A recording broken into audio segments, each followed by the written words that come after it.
We are looking at figure 13.2 on page 253 of your textbook.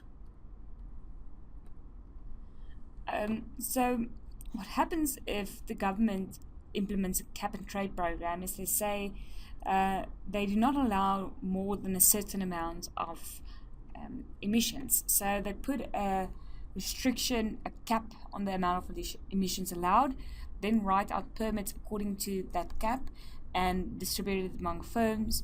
So you have you are allowed to emit the amount of emissions that you have permits for. This differs from emission charges. Emission charges, the government says it costs a certain amount to emit, and then people reduce their emissions. This one, they say you may not emit more than this amount, and then that amount gets a price. So the government doesn't decide the price of the permits. That price gets created by demand and supply. Now the supply of, let me just name the axis. I'm going to write cost here, 0, and emissions. The supply of the emissions is just a vertical line. Why? Because the government says more than this is not allowed. More than this amount, let's just call it quantity. More than this quantity of emissions is not allowed. So this is quantity 1. This is our cap quantity. So the cap is put at Q1.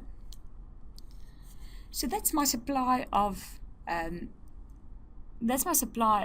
permits, because we write the permits out the amount of emissions.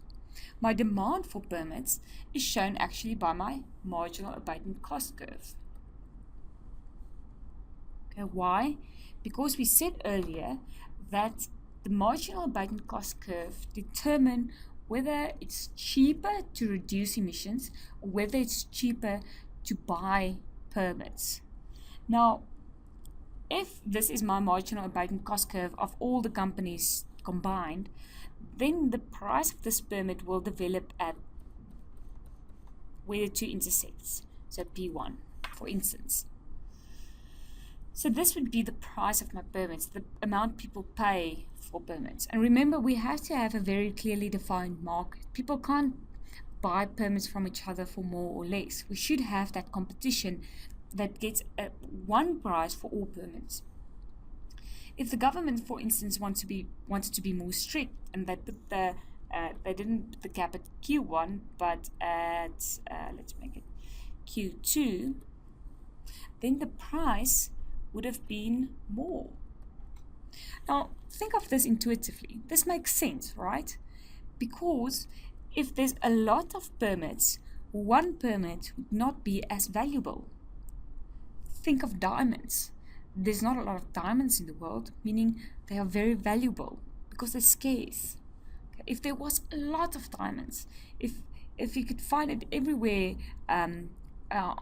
everywhere you walk, in the garden, everywhere there's diamonds, then it might not be as valuable. So there being less of it makes it more valuable. So that makes sense. Now, just want to take this away. Now, for instance, we know that everybody that has a marginal abatement cost of a year would want to buy permits, and everybody that has a marginal abatement cost of a year would like to sell permits. Why? Because they can sell it for more, for a bigger value than the value they have in reducing permits.